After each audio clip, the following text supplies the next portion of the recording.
Hello hello hello hello.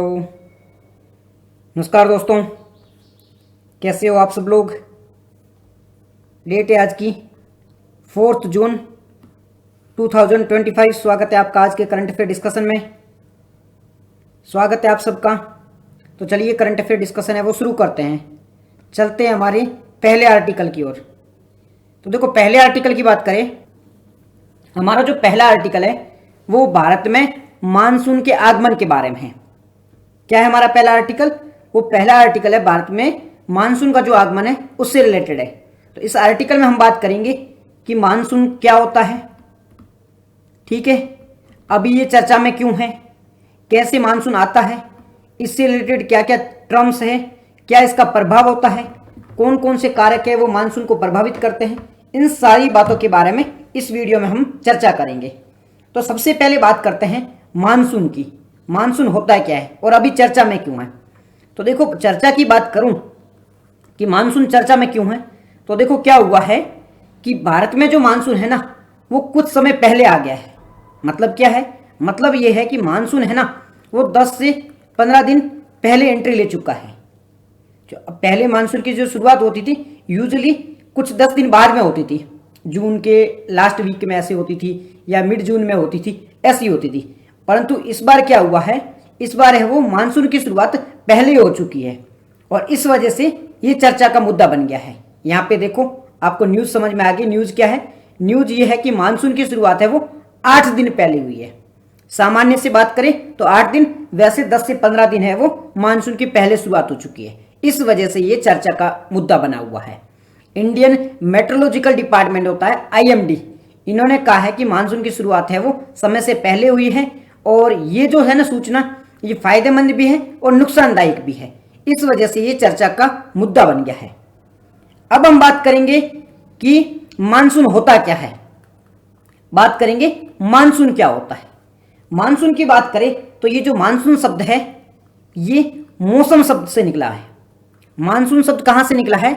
एक अरबी word होता है मौसम, उससे इसकी उत्पत्ति हुई है। कौन सी भाषा का शब्द है? अरबी भाषा का शब्द है।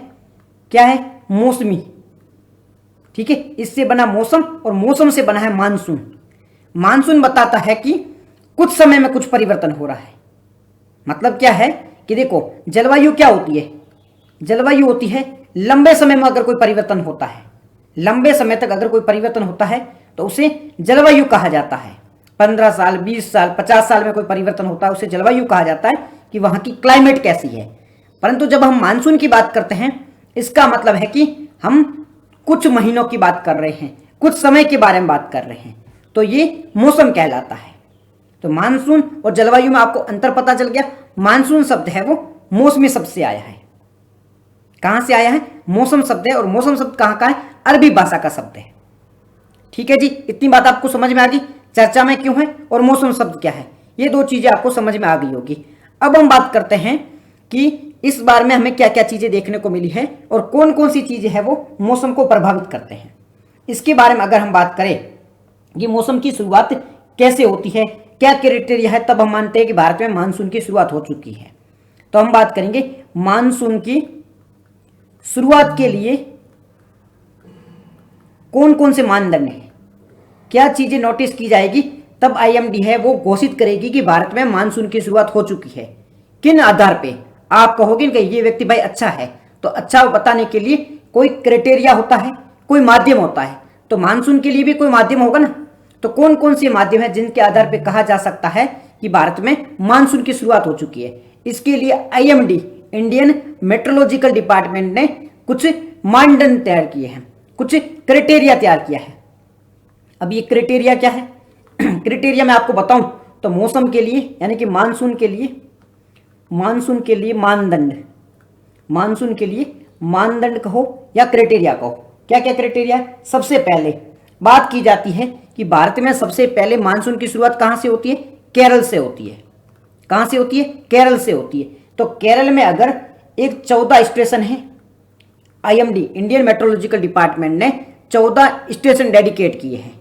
अब ये 14 स्टेशन में से अगर 10 स्टेशन में, टोटल 14 स्टेशन, स्टेशन मतलब रेलवे स्टेशन जैसे नहीं जहां पर बारिश होती है, जहां पर मानसून के प्रवेश के समय पहले बारिश होती है, ऐसे 14 जगह को आइडेंटिफाई किया गया है। जैसे कि मैं आपको एक चित्र बना के समझाता हूँ। ये भारत है, यहाँ पर ये केरल है, यहाँ से मानसून आ रहा है, तो मानसून की शुरुआत में इन जगहों पर बारिश होती है। तो ऐसी 14 जगह को आइडेंटिफाई किया है, उनकी पहचान की गई है। और IMD कहती है कि इंडियन मेट्रोलॉजिकल डिपार्टमेंट कहता है कि अगर इन 14 में से 10 जगहों पर भी अगर बारिश होती है, इन 14 में से 10 जगहों पर कंटिन्यू बारिश होती है, कंटिन्यू 2 दिन, लगातार 2 दिन इन 14 में से 10 जगहों पर बारिश होती है, इसका मतलब है कि भारत में मानसून आ गया है। तो मानसून आ गया, इसका पता कैसे चलेगा? इसका पता करने के लिए IMD ने 14 जगह को आइडेंटिफाई किया है। इन 14 में से 10 जगहों पर अगर बारिश होती है 2 दिन के लिए, तो IMD है वो कहेगी कि भारत में मानसून की शुरुआत हो चुकी है। तो पहला क्राइटेरिया क्या है? पहला क्राइटेरिया यही है कि लगातार 2 दिन तक 14 में से 10 जगहों पर अगर बारिश होती है। कहाँ की 14 जगह है? केरल की। हम केरल के बारे में बात कर रहे हैं। केरल में 14 में से 10 जगह पर अगर बारिश होती है, इसका मतलब भारत में मानसून की शुरुआत हो चुकी है।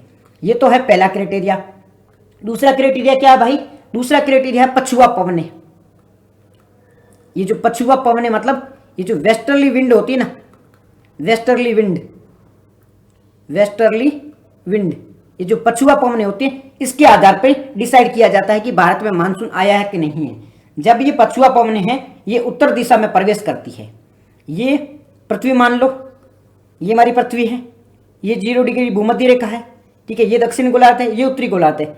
जब ये पछुआ पवन यहाँ से बहती हुई जब उत्तरी गोलार्ध में मतलब नॉर्थ हेमिस्फीयर में एंट्री करती है, पर उत्तरी गोलार्ध में बहना स्टार्ट करती है, तब माना जाता है कि भारत में मानसून की शुरुआत है वो हो चुकी है। तो पहला क्या था क्राइटेरिया? पहला था 2 दिन तक लगातार केरल में बारिश हो रही है। दूसरा क्राइटेरिया क्या है? दूसरा है कि पछुआ पवनों का साउथ वेस्ट डायरेक्शन में कौन सी बहती है? South west. कैसे? आप देखो, ये हमारी 0 डिग्री रेखा है, यहाँ पे भारत है, अब ये यहाँ से यूं जा रही है, तो देखो ये भारत का तो ये साउथ भाग है ना, भारत की बात करेंगे तो ये साउथ में हो गया ना, भारत की तो ये दक्षिण में पड़ता है, और पवन यूं आ रही है तो दक्षिण पश्चिम की ओर आ रही है। कैसे बहती हुई? यहाँ पे आप खड़े हो, आप देखोगे तो ये दक्षिण की ओर दिखाई दे रही है, और ऐसी बह रही है मतलब पश्चिम की ओर, तो ये दक्षिण पश्चिम में बहती है। मानसूनी जो विंड होती है, ठीक है, मानसून में जो पवनें होती है वो किस दिशा में बहती है? दक्षिण पश्चिम।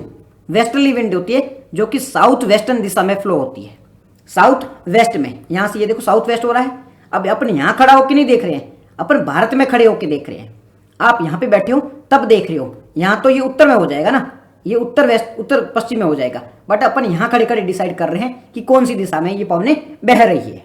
तो ये कौन सी दिशा में? ये उत्तर पश्चिम की ओर बहती हुई आ रही है, उत्तर पश्चिम की ओर बहती हुई भारत में प्रवेश करती है। ये पछुआ पवनें होती है, इसे वेस्टर्ली विंड कहा जाता है। और जब वेस्टर्ली विंड भारत में एंट्री करती है, इसका मतलब भारत में मानसून की शुरुआत हो चुकी है। तो ये 2 क्राइटेरिया आपको समझ में आ गया होगा कि IMD है वो किस प्रकार से डिसाइड करती है कि भारत में मानसून की शुरुआत हुई है या नहीं हुई है। इसके अलावा IMD एक और चीज पे फोकस करती है, ये वर्ड आप याद रखना, इसका नाम है OLR। OLR क्या होता है? OLR का मतलब होता है आउट लॉन्ग वेव रेडिएशन। अब आउट लॉन्ग वेव रेडिएशन ये क्या होता है? OLR। यूपीएससी प्रीलिम में ऐसा क्वेश्चन पूछ सकती है, OLR क्या होता है? प्रीलिम में ऐसे क्वेश्चन पूछा जा सकता है। तो OLR यानी कि out long wave radiation. Long wave का मतलब होता है लंबी वेव, रेडिएशन मतलब कोई रेडिएशन निकल रहा है, ठीक है। आउट लॉन्ग वेव मतलब कोई रेडिएशन निकल रहा है, इसका मतलब है गर्मी के बारे में बात कर रही है। भारत और इसके आसपास के रीजन में गर्मी कितनी है, इंडियन ओशियन है, अरबियन ओशियन है, यहाँ पर गर्मी कितनी पड़ती है, इसके बारे में OLR के माध्यम से बात की जाती है। अगर OLR कम है मतलब यहाँ पे गर्मी ज्यादा पड़ रही है और बारिश हो सकती है।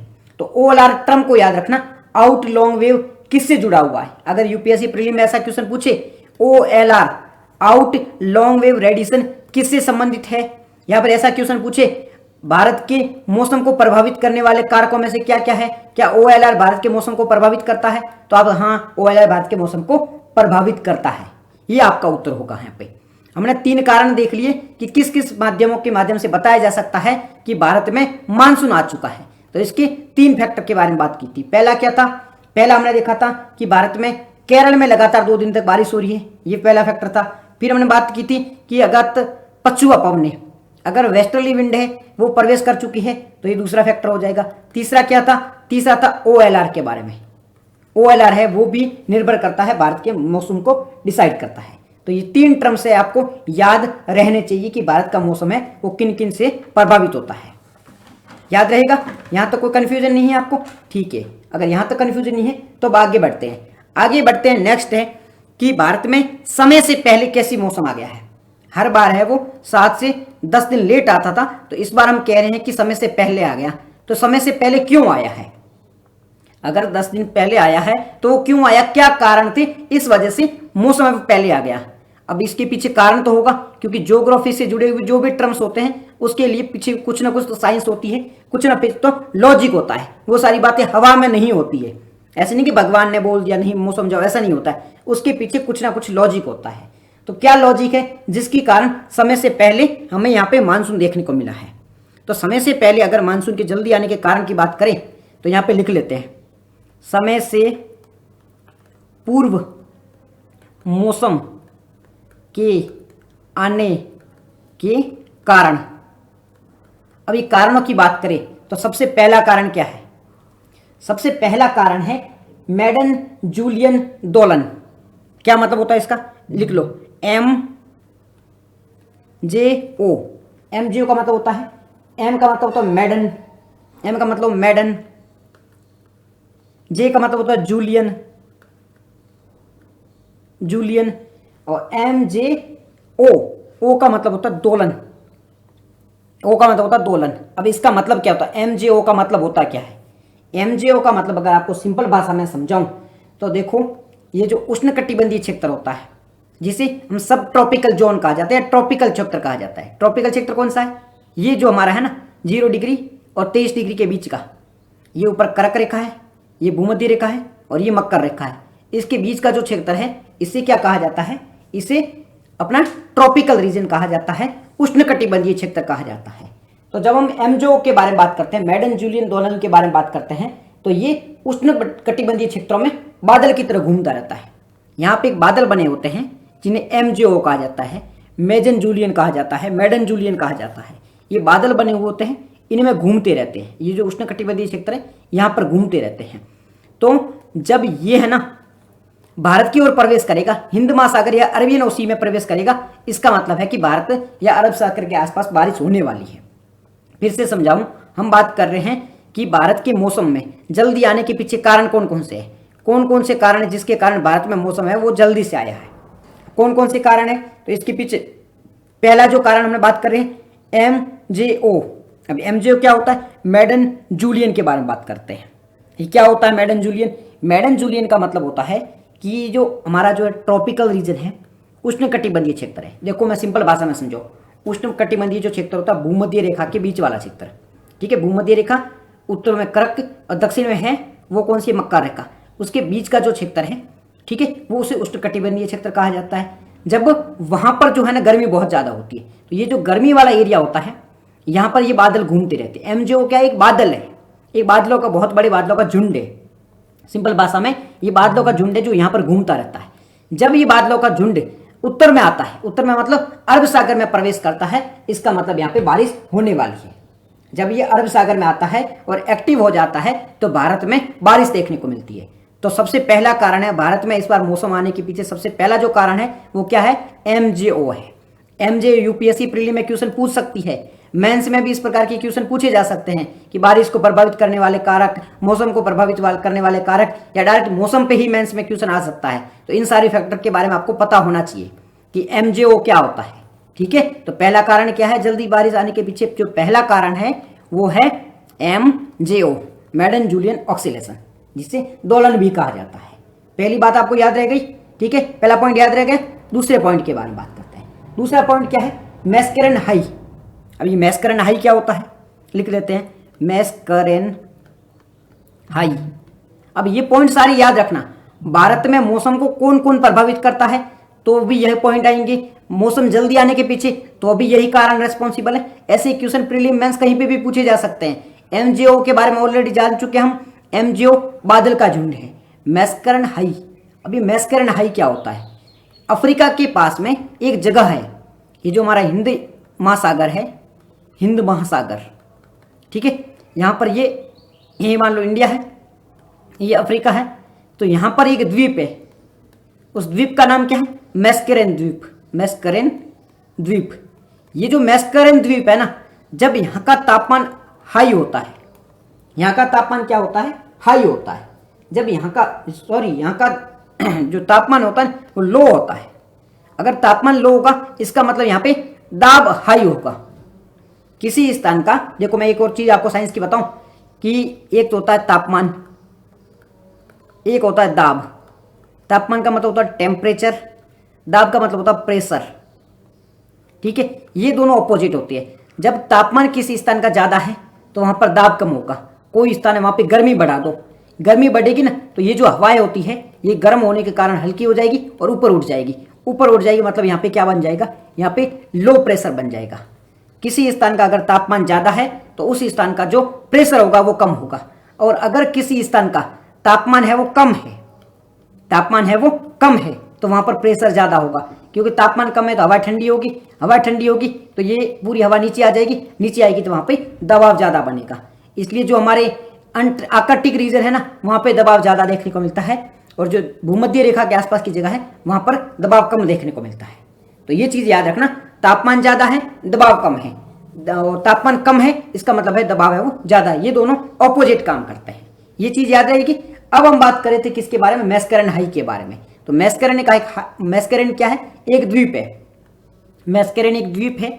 यहां पर जब तापमान कम होता है, तापमान कम होगा तो यहां पर क्या हो जाएगा?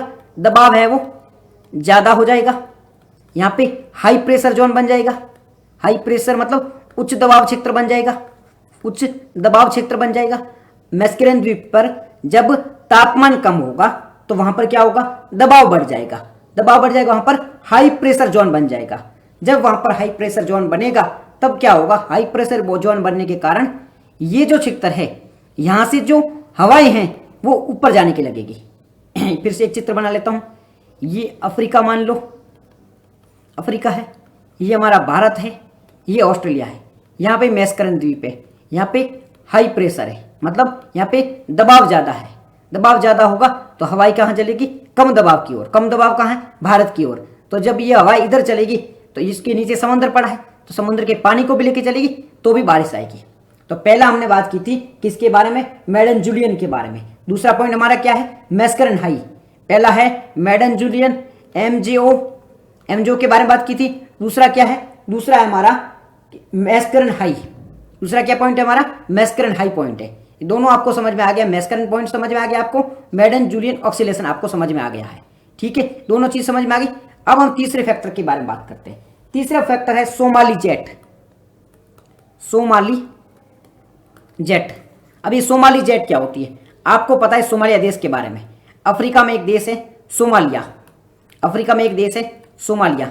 ये जो सोमालिया देश है यहां से एक पवन बहती है, यहां से ऊपर एक, मतलब ये जो पृथ्वी है इसके सूप मंडल में एक पवन बहती है। ये पवन कहां जाती है? ये पवन जाती है नॉर्थ की ओर। क्यों नॉर्थ की ओर जाती है? क्योंकि नॉर्थ की ओर है वो तापमान कम होता है। हमने देखा था जहां पर तापमान नॉर्थ की ओर तापमान ज्यादा है, तापमान ज्यादा है मतलब वहां पे दबाव कम बना हुआ है, दबाव कम बना हुआ है। तो ये जो सोमाली जेट है ये कहां जाती है? ये नॉर्थ की ओर जाएगी। जब ये नॉर्थ की ओर जाएगी तो ये अपने साथ में क्या लेके जाएगी? पानी लेके जाएगी और बारिश करवाएगी। तो हमने देखा था कि कौन कौन सी फैक्टर है वो रेस्पॉन्सिबल है जल्दी बारिश आने के कारण, या फिर भारत में बारिश आने के पीछे कौन कौन सी फैक्टर रेस्पॉन्सिबल है। तो हमने पहला फैक्टर के बारे में बात की थी, वो कौन सा था? वो था मैडन जूलियन ऑक्सीलेशन, एमजीओ। याद रखना एमजीओ, पॉइंट को याद रखना, यूपीएससी क्वेश्चन पूछ लेगी और कंफ्यूज हो जाओगे। एमजीओ के बारे में पता होना चाहिए, ठीक है। मैस्करन हाई के बारे में पता होना चाहिए, मैस्करन हाई, मैस्करन हाई के बारे में पता होना चाहिए। कहीं लिखा हुआ नहीं मिलेगा, ये लिखा हुआ नहीं मिलेगा, बहुत डिटेल में इन्फॉर्मेशन है और यूपीएससी डिटेल में क्वेश्चन पूछ रही है। तो मैस्करन हाई के बारे में पता होना चाहिए। मैस्करन हाई किससे संबंधित है?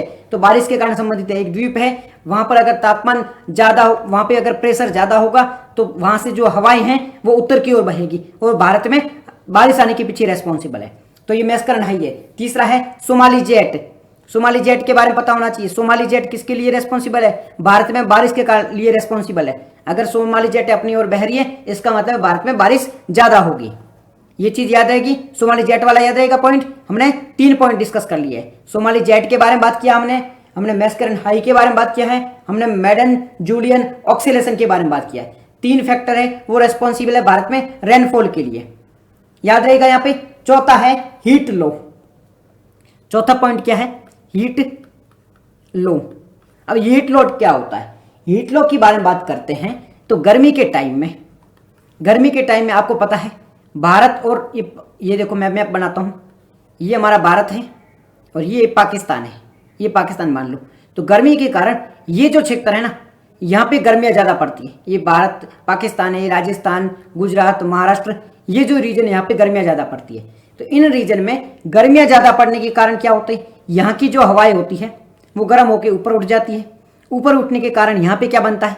लो प्रेशर बनता है, निम्न दाब क्षेत्र बनता है। लो प्रेशर का मतलब होता है निम्न दाब क्षेत्र। अगर गर्मी ज़्यादा होगी, अगर आपके क्षेत्र में गर्मी ज़्यादा पड़ रही है, इसका मतलब वहाँ पे जो भी हवाएं होगी वो गर्म होगी और वो ऊपर उठ जाएगी। अगर हवाएं वहाँ से ऊपर उठ जाएगी तो वो जगह है वो हल्की हो जाएगी, और वो जगह हल्की होगी तो यहाँ से ये जो हाई प्रेशर वाली जगह होती है, हाई प्रेशर मतलब सोमालिया से जो जगह से सोमालिया से जो पवनें आ रही है वो इधर आएगी। फिर हमने बात की थी कि मैस्करन हाई से जो पवनें आ रही है वो इधर आएगी। जब वो पवनें इधर आएगी तो यहाँ पे बारिश करवाएगी।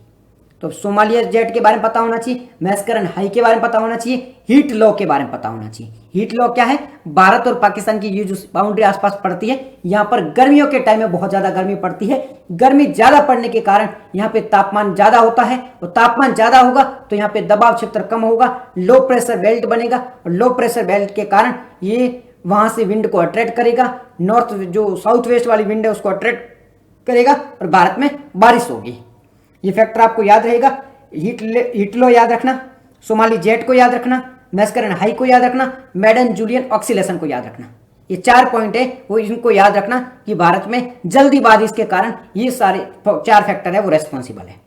भारत में कौन कौन से फैक्टर रेस्पॉन्सिबल है? तो ये 4 फैक्टर है वो रेस्पॉन्सिबल है जल्दी बारिश के लिए। याद रहेंगे 4 पॉइंट? ठीक है जी। अब बढ़ते हैं आगे। नेक्स्ट क्या है? नेक्स्ट के बारे में बात करते हैं। तो नेक्स्ट पड़ेगा वो अपना मानसून कैसे प्रभावित होता है, इन सब के बारे में बात कर लेते हैं। मानसून किससे प्रभावित होता है और कैसे प्रभावित होता है, इसके बारे में अगर बात करें तो सबसे पहले हम बात करते हैं कि साइक्लोन और मानसून एक साथ क्यों नहीं आते हैं। एक पॉइंट हम डिस्कस कर लेते हैं। देखो अभी तक हमने क्या क्या डिस्कस किया है, ये देख लो। यहाँ पे एक बार मैं आपको बता देता हूँ, तिब्बत पठार का गर्म होना, साउथ ऑक्सीलेशन, इनके बारे में डिस्कस कर लिया। ये पॉइंट आगे देखने वाले हम। अभी एक कुछ और पॉइंट है उनको डिस्कस कर लेते हैं। ये चीज़ें हम डिस्कस कर चुके हैं। ये यहाँ पे मैं पॉइंट आपको दिखा देता हूँ। ये पॉइंट हम ऑलरेडी डिस्कस कर चुके हैं। कंफ्यूज मत होना जब पीडीएफ खुद पढ़ते हो। हमने मानसून की बातें कर ली थी, मानसून को प्रभावित करने वाले कारक के बारे में बात कर लिया था कि मानसून को कौन कौन से प्रभावित करते हैं। ये ITCZ क्या होता है इसके बारे में अभी हम बात करने वाले हैं। तुरंत अभी बात करेंगे ITCZ क्या होता है, ITCZ क्या होता है, अभी इसके बारे में बात करने वाले हैं। ठीक है। हिंद महासागर में उच्च दबाव क्षेत्र के बारे में हमने बात की थी, और ये क्या होता है इसके बारे में भी हम तुरंत बात करने वाले हैं। अब मैं बताऊं कि मानसून को कौन कौन से कारक प्रभावित करते हैं। अभी हमने क्या क्या डिस्कस किया है? अभी हमने बात किया था मानसून कैसे डिसाइड होता है कि भारत में मानसून आया, ये पॉइंट हमने डिस्कस किया है। फिर हमने डिस्कस किया है मानसून जल्दी आने के पीछे कारण क्या है, और जल्दी आने के पीछे हमने कारण में क्या क्या चीजें डिस्कस की थी, हमने डिस्कस की थी। तो पहला तो MJO, इसको डिस्कस किया था। फिर हमने मैस्करन हाई के बारे में बात की थी, मैस्करन हाई के बारे में बात की थी। फिर ठीक है हमने सोमाली जेट के बारे में बात की, सोमाली जेट के बारे में बात की, जो कि भारत में मौसम को जल्दी से लाने के पीछे रेस्पॉन्सिबल है। फिर हमने ये भारत के आसपास में हीट लॉ है, इसके बारे में बात की। तो ये 4 पॉइंट के बारे में हमने बात की है। अब मानसून को कौन कौन से फैक्टर है वो प्रभावित करते हैं। मानसून को प्रभावित करने वाले कारक, मानसून को प्रभावित करने के लिए, प्रभावित मतलब कौन कौन से कारक है, उनके कारण या तो मानसून तीव्र आ सकता है, या कम मानसून आ सकता है, जल्दी आ सकता है, लेट आ सकता है। इन सब के बारे में बात करेंगे। तो मानसून को प्रभावित करने वाले कारक कौन कौन से हैं। तो सबसे पहला जो फैक्टर है जो मानसून को इफेक्ट करता है या प्रभावित करता है वो है स्थल जल तापीय विषमता। स्थल जल तापीय विषमता क्या होता है? स्थल जल तापीय विषमता, ये मैं आपको एक इमेज से बताता हूं। ये स्थल है, भारत है, ये हमारा जल है। अब मान लो कि यहां पर गर्मी ज्यादा है, ठीक है, यहां पे गर्मी कम है, यहां पे गर्मी ज्यादा है, मतलब यहां पे क्या बनेगा, लो प्रेशर बनेगा। यहां गर्मी कम है, मतलब यहां पे हाई प्रेशर बनेगा। पवनें कहां जाएगी, पवनें इधर आएगी, कहां आएगी, जमीन की ओर आ जाएगी। समुद्र से पवनें है वो जमीन की ओर आएगी। समुद्र से पवनें अगर जमीन की ओर आएगी तो यहाँ पे क्या होगा, ये पवनें यहाँ पे आएगी तो यहाँ पे बारिश करवाएगी। तो मानसून को प्रभावित करने वाले पहले कारक की बात करें तो स्थल जल तापीय विषमता, यानी कि स्थल यानी कि लैंड मास, जल यानी कि वाटर, इन दोनों के जो तापमान होता है उसमें अंतर के कारण क्या होता है, बारिश आती है या नहीं आती है। अगर जल में तापमान ज्यादा है, यहाँ का तापमान ज्यादा और यहाँ का कम है, तो बारिश नहीं होगी, क्योंकि यहाँ पे तापमान ज्यादा है, इसका मतलब लो प्रेशर कहाँ बन रहा है, पानी के अंदर बन रहा है। हाई प्रेशर कहाँ बन रहा है, जमीन पे बन रहा है, तो बारिश नहीं होगी। तो ये फैक्टर भी डिसाइड करता है कि बारिश होगी या नहीं हुई है। तो बारिश को प्रभावित करने वाले या मानसून के प्रभावित करने वाले कारक में जो पहला कारक है वो कौन सा है, तो वो स्थल जल तापीय विषमता। स्थल यानी कि लैंड और जल यानी कि वाटर, इन दोनों में जो ताप होता है उसमें अंतर होता है। एक जगह तापमान ज्यादा होगा, एक जगह का तापमान कम होता है, ये है वो मानसून को प्रभावित करता है। दूसरा है ITCZ। दूसरा कौन सा है, ITCZ। अभी ITCZ क्या होता है, ये भी मौसम को किस प्रकार से प्रभावित करता है। ITCZ के बारे में बात करें तो अंतर उष्णकटिबंधीय अभिसरण क्षेत्र, इंटर ट्रॉपिकल कन्वर्जन जोन कहा जाता है। क्या होता है, ये हमारा है पृथ्वी, ये है 0 डिग्री रेखा, ऊपर ये कर्क रेखा है 23 डिग्री और नीचे है वो मकर रेखा है। इन दोनों के बीच में बनता है ITCZ। अब ये ITCZ है जहां पर सूर्य की किरणें सीधी पड़ रही है, जहां पर सूर्य की किरण है वो सीधी पड़ रही है, वहां पर बनेगा ITCZ। ITCZ का मतलब होता है इंटर ट्रॉपिकल, यानी कि ट्रॉपिकल के बारे में बात हो रही है, उष्णकटिबंधीय अभिसरण क्षेत्र, यानी कि ये जो उष्णकटिबंधीय क्षेत्र है यहाँ पे तापमान ज्यादा है, इसके बारे में बात की जा रही है। अब ये ITCZ कैसे प्रभावित करता है, जैसे कि सर्दियों के टाइम में क्या होता है, सर्दियों के जब भारत में सर्दियां होती हैं तब सूर्य की किरणें कहाँ पे पड़ती है, ये पड़ती है दक्षिण भारत की ओर पड़ती है, या दक्षिण भारत क्या, दक्षिण गोलार्ध की ओर पड़ती है। मैं फिर से एक इमेज बनाता हूँ, ये पृथ्वी है, ये सूर्य है, ठीक है। अब जब सर्दियों का टाइम भारत में होता है तो सूर्य की किरणें है वो दक्षिण गोलार्ध की ओर पड़ती है। जब दक्षिण गोलार्ध की ओर पड़ेगी तो तापमान कहाँ पे ज्यादा होगा, वो भी दक्षिण गोलार्ध में ज्यादा होगा। जब तापमान है वो दक्षिण साइड में ज्यादा होगा, इसका मतलब है ये जो ITCZ है, ITCZ क्या है, एक ऐसी पट्टी बनी, ऐसी कुछ दिखती नहीं है कि पट्टी वैसा कुछ, बट एक मान लो ये एक तापमान की पट्टी है, ये तापमान होता है, उच्च तापमान की पट्टी है। एक ऐसी, मतलब आप मान लो एक चम्मच ले लो, एक चम्मच ले लो, उस चम्मच के एक पार्ट को गर्म कर दो, एक पार्ट को गर्म कर दो। अब ये पार्ट को गर्म, अगर पार्ट इधर चला गया तो ये ITCZ इधर आ जाएगा, पार्ट इधर चला गया तो ITCZ इधर चला जाएगा।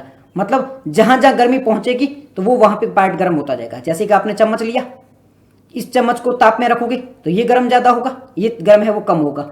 इसको ज्यादा ताप में रखोगे तो ये गर्म ज्यादा होगा, ये कम होगा। तो ITCZ जहां जो सूर्य के पास क्षेत्र होता है वो गर्म ज्यादा होता है, और जो क्षेत्र ज्यादा गर्म होता है तो ITCZ वहीं होता है। अगर सूर्य यहाँ पे है तो ITCZ यहाँ होगा, और अगर सूर्य यहाँ पर है तो ITCZ है वो यहाँ पर बनेगा। इस प्रकार से ITCZ है वो एक जगह से दूसरी जगह जाता है। जिस जगह ITCZ जाता है बारिश वहां पे ज्यादा होती है। बारिश वहां ज्यादा क्यों होती है, क्योंकि अगर कोई रीजन है ये रीजन है, अभी ITCZ यहाँ पे है, ITCZ यहाँ पे है, मतलब यहाँ पे क्या है, लो प्रेशर है, यहाँ पे लो प्रेशर है, मतलब बारिश यहाँ पे होगी। और ITCZ अगर उत्तर की ओर चला गया तो उत्तर में बारिश होगी।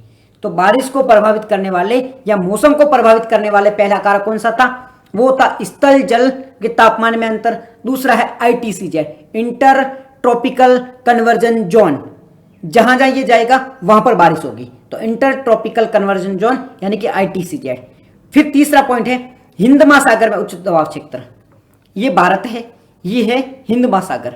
अगर हिंद महासागर में उच्च दबाव है, हिंद महासागर में उच्च दबाव है तो मतलब क्या होगा, ये लो प्रेशर की ओर जाएगी, ये लो प्रेशर की ओर हवा जाएगी तो भारत में बारिश है वो ज्यादा होगी। ये चीज आपको समझ में आ गई होगी, ठीक है जी, यहां तक चीजें समझ में आ गई। अब चलते हैं नेक्स्ट पॉइंट की ओर। हम बात कर रहे हैं मौसम को कौन कौन प्रभावित करते हैं। पहला हमने तापमान के अंतर के बारे में बात की, दूसरा हमने ITCZ के बारे में बात की, तीसरा पॉइंट हम बात करेंगे तिब्बत के पठार की।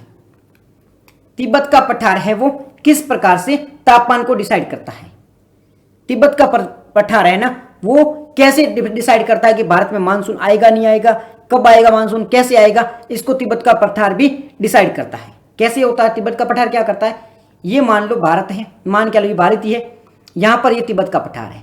अगर तिब्बत के पठार पे गर्मी ज्यादा पड़ रही है, गर्मी ज्यादा पड़ रही है मतलब यहां पे लो प्रेशर बन रहा है। अगर तिब्बत के पठार पे लो प्रेशर बनेगा तो यहां से जो हवा है वो लो प्रेशर की ओर आएगी, हिमालय से टकराएगी और बारिश होगा। तो तिब्बत का पठार है वो भी डिसाइड करता है कि भारत में मानसून कब आएगा, कितना आएगा, इस पे ये तिब्बत का पठार भी डिसाइड करता है। तो पहले हमने तापमान में अंतर के बारे में बात की, फिर ITCZ के बारे में बात की, फिर हमने बात की थी हिंद महासागर में उच्च दबाव क्षेत्र, ये तीसरा पॉइंट था हमारा। चौथा है तिब्बत के पठार, अगर तिब्बत का पठार गर्म है तो ये भी मौसम को प्रभावित करेगा, याद रहेगा। फिर है उत्तर और पश्चिम उष्णकटिबंधीय जेड स्ट्रीम, हमने बात की थी अभी, कहां से, सोमालिया से जेड स्ट्रीम आ रही है, तो ये सोमालिया से जो जेड स्ट्रीम आ रही है तो वो वहां से आएगी। अगर सोमालिया से जेड स्ट्रीम आएगी तो वो भी डिसाइड करेगी भारत में बारिश होगी या नहीं होगी, ये डिसाइड करेगी सोमालिया से आने वाली जेड स्ट्रीम भी, ये पॉइंट याद रहेगा। नेक्स्ट पॉइंट है बारिश को प्रभावित करने वाले कारक या मानसून को प्रभावित करने वाले कारकों के बारे में बात कर रहे हैं। पॉइंट याद रखना, पहला है तापमान विषमता, दूसरा है ITCZ, तीसरा है हिंद महासागर में उष्णकटिबंधीय क्षेत्र के बारे में बात कर, तीसरा है हिंद महासागर में उच्च दबाव क्षेत्र, तीसरा क्या है, हिंद महासागर में उच्च दबाव क्षेत्र के बारे में बात कर रहे हैं। चौथा है तिब्बत के पठार का गर्म होना, चौथा पॉइंट क्या है, तिब्बत के पठार का गर्म होना, यह भी प्रभावित करता है मौसम को। अगर तिब्बत का पठार गर्म है तो यह भी मौसम को प्रभावित करेगा, गर्म है ठंडा है इससे मौसम प्रभावित होता है। ये चौथा पॉइंट हो गया। पांचवा पॉइंट कौन सा है, पांचवा पॉइंट है जेट स्ट्रीम, जेट स्ट्रीम है यह भी प्रभावित करती है मौसम को, यह भी प्रभावित करती है। और छठा पॉइंट है वो दक्षिणी दोलन यानी कि सदर्न ओसिलेशन, और सातवां पॉइंट है वो हिंद महासागर द्विध्रुव यानी कि इंडियन ओशियन डाइपोल। अब ये इंडियन ओशियन डाइपोल क्या होता है, इंडियन ओशियन डाइपोल को अगर आप समझाऊं, ये हमारी भूमध्य रेखा है, यहां पर ये भारत है, यहां पर ऑस्ट्रेलिया है, यहां पे ये अफ्रीका मान लो, अफ्रीका है। अब अगर यहां पे तापमान ज्यादा है, यहां पे तापमान ज्यादा है तो ये जो यहां पे जो समुद्र की जो विंड होगी वो कहां आएगी, ये इधर आएगी। तापमान ज्यादा है इसका मतलब यहां पे प्रेशर है वो कम है। ऑस्ट्रेलिया के आसपास अगर तापमान ज्यादा है तो ऑस्ट्रेलिया के आसपास में क्या बनेगा, निम्न दाब क्षेत्र बनेगा। तापमान ज्यादा है तो ऑस्ट्रेलिया के आसपास में निम्न दाब क्षेत्र बनेगा, तो जो पवनें होगी वो ऑस्ट्रेलिया की ओर आएगी और यहां पे बारिश होगी तो भारत में भी बारिश होगी, ठीक है। यहां पे बारिश होगी ऑस्ट्रेलिया में तो भारत में भी बारिश होगी। परंतु कभी कभी क्या होता है, यहां पे तो कम, यहां पे उच्च दबाव क्षेत्र का बनता है, यानी कि यहां पे तापमान कम हो जाता है तो तापमान कहां बढ़ेगा, यहां बढ़ेगा। यहां पे तापमान क्या हो जाएगा, कम हो गया, यहां पे तापमान कम हो गया मतलब यहां पे दाब बढ़ गया है। ऑस्ट्रेलिया के पास तापमान कम हो गया मतलब ऑस्ट्रेलिया के पास में क्या बढ़ गया है, दबाव क्षेत्र बढ़ गया है। और ये दबाव क्षेत्र कहाँ हो गया, अफ्रीका के पास में कम हो गया है। अगर अफ्रीका के पास में दबाव कम है, दाब कम है, प्रेशर कम है और तापमान ज्यादा है तो ये जो विंड इधर आ रही थी वो अफ्रीका की ओर जाएगी, अफ्रीका की ओर जाएगी, बारिश कहाँ होगी, अफ्रीका के पास में होगी। मैं इंडियन ओशियन डाइपोल को फिर से समझाता हूँ, ये भारत है, ये ऑस्ट्रेलिया है, ये अफ्रीका है। तापमान अगर ऑस्ट्रेलिया का ज़्यादा होगा तो भारत में बारिश होगी, तापमान अगर ऑस्ट्रेलिया के आसपास ज़्यादा है तो भारत में बारिश होगी, तापमान अगर अफ्रीका के पास ज़्यादा है भारत में बारिश नहीं होगी। तापमान ऑस्ट्रेलिया के पास ज़्यादा है तो क्यों बारिश होगी, क्योंकि ये जो पवन है इधर आ गई ऑस्ट्रेलिया के पास में और भारत और इससे आसपास के रीजन में बारिश होगी। और तापमान अगर अफ्रीका के पास ज़्यादा है, ये अफ्रीका है, यहाँ का तापमान ज़्यादा है, यहाँ का तापमान ज़्यादा है तो भारत में बारिश है वो नहीं होगी। ये चीज़ आप याद रखना। इंडियन ओशियन डाइपोल क्या होता है, IOD, Indian ocean dipole, Hind महासागर द्विध्रुव, द्विध्रुव मतलब दो ध्रुव है, एक अफ्रीका का है एक ऑस्ट्रेलिया का है। अगर यहाँ का तापमान हाई मतलब भारत में नो बारिश, यहाँ का तापमान हाई मतलब भारत में यस बारिश, ऑस्ट्रेलिया हाई भारत में बारिश, यहाँ पे हाई मतलब भारत में बारिश नहीं। समझ गए आप, चीज याद रहेगी आपको, कोई दिक्कत नहीं है, ठीक है जी। अगर ये याद रही तो बढ़ते हैं आगे की ओर। आगे क्या चीज है, आगे हम बात करते हैं कि जलवायु है वो कैसी कैसी स्थानीय कारकों की वजह से प्रभावित होती है। ये तो हमने बात की थी प्राकृतिक कारण है, जैसे कि ताप विषमता है, ITCZ है, हिंद महासागर में उच्च दाब क्षेत्र बन रहा है, तिब्बत का पठार है, ठीक है, जेट स्ट्रीम है, दक्षिणी दोलन है, इंडियन ओशियन डाइपोल है। ये तो सारे प्राकृतिक कारण हैं। कुछ स्थानीय कारण हैं, ये भी प्रभावित करते हैं। अब स्थानीय कारण कौन कौन से हैं जो जलवायु को प्रभावित करता है? जैसे कि हम बात करें वन, फॉरेस्ट, किसी स्थान पे फॉरेस्ट ज्यादा है तो वहां पर बारिश ज्यादा होगी, ये स्थानीय कारण है। साथ ही साथ में बात करें शहरीकरण, अगर शहरीकरण ज्यादा है मतलब फॉरेस्ट कम है, फॉरेस्ट कम है मतलब बारिश कम होगी। फिर बात करें कोई एरिया है वो समुद्र से पास है तो वहां पर बारिश ज्यादा होगी, जैसे कि मुंबई महाराष्ट्र वगैरह में ज्यादा बारिश होती है। फिर बात करें जो हिमालय के आसपास में रीजन है वहां पे बारिश ज्यादा होगी, क्योंकि हिमालय से पवनें टकराएगी और आगे नहीं जा पाएगी तो बारिश यही होगी। तो बारिश किस किस कारणों से प्रभावित होती है? अगर प्राकृतिक कारणों की बात की, स्थानीय कारण में क्या होता है, वहां पे पहाड़ कितने हैं, वहां पे फॉरेस्ट कितने हैं, वो समुद्र से कितना दूर है, ये सारे कारक भी प्रभावित करते हैं कि बारिश ज्यादा होगी, कम होगी, कब होगी, ये सारी चीजें भी डिसाइड करती है। तो ये सब याद रहेगा, यहां तक आपको कोई दिक्कत नहीं होनी चाहिए। कोई दिक्कत नहीं है। जल्दी आने के कारण हमने पता कर लिए, प्रभावित करने वाले कारणों के बारे में बात कर ली कि कौन कौन से कारण है वो प्रभावित करते हैं, ये सारी चीजें हम देख चुके हैं। MJO के बारे में बात की थी, ENSO Indian ocean southern oscillation के बारे में बात की थी हमने, इंडियन ओशियन डाइपोल के बारे में बात की हमने, सोमाली जेट के बारे में बात की है, मेस्कर हाई के बारे में बात की है। तो ये सारी चीजें तो हमने बात कर ली है, यहां तक आपको कोई दिक्कत नहीं होनी चाहिए। अब हम बात करते हैं कि इसका प्रभाव क्या पड़ेगा। अगर समय से पहले ये बारिश देखने को मिल रही है तो इसका क्या प्रभाव पड़ेगा। प्रभाव की कुछ सकारात्मक, कुछ पॉजिटिव प्रभाव भी पड़ेंगे, कुछ पॉजिटिव इंपैक्ट भी पड़ेंगे, कुछ नेगेटिव इंपैक्ट भी पड़ेंगे। पॉजिटिव में क्या है? पॉजिटिव में ये है कि आप खेती जल्दी से कर पाओगे, पानी है वो ग्राउंड वाटर रिस्टोर हो जाएगा, गर्मी है वो कम हो जाएगी, हीट वेव कम हो जाएगी, तो जलाशय है वो पानी से भर जाएंगे। तो कुछ ये पॉजिटिव है। कारण तो देखो सिंपल है इसमें जो है ना कि क्या फर्क पड़ेगा, तो वो अपने गर्मी कम हो जाएगी, बारिश होगी तो खेती होगी। और नकारात्मक क्या पड़ सकता है, एक बार बारिश होगी क्या पता बाद में हो ना हो, ये भी दिक्कत कर सकती है। अगर बारिश ज़्यादा होगी तो भी दिक्कत कर सकती है, और योजना वगैरह है उनमें भी नुकसान हो सकता है। तो कुछ फायदे भी है, कुछ नुकसान भी है, दोनों तरफ होते हैं। कुछ आपको फायदे देखने को मिलते हैं, कुछ नुकसान भी देखने को मिलते हैं। ये तो दोनों साइड होता है, हर चीज में ये दोनों चीजें देखने को मिलती है। फायदे भी चीज देखने को मिलती है किसी बात की, और नुकसान भी देखने को मिलते हैं। तो इसमें तो कोई कन्फ्यूजन आपको होना भी नहीं चाहिए। ऑलमोस्ट आपको सारी बातें मैंने बता दी है। एक पॉइंट आपको और मैं बता देता हूं, जब मौसम आता है उसी दौरान जो चक्रवात होते हैं वो कम क्यों हो जाते हैं। मौसम के दौरान चक्रवात है वो कम क्यों हो जाते हैं, इसके बारे में बात कर लेते हैं। तो मौसम के दौरान चक्रवात इस वजह से कम हो जाते हैं। इससे समझने से पहले आपको चक्रवात कैसे बनते हैं इसको समझना पड़ेगा।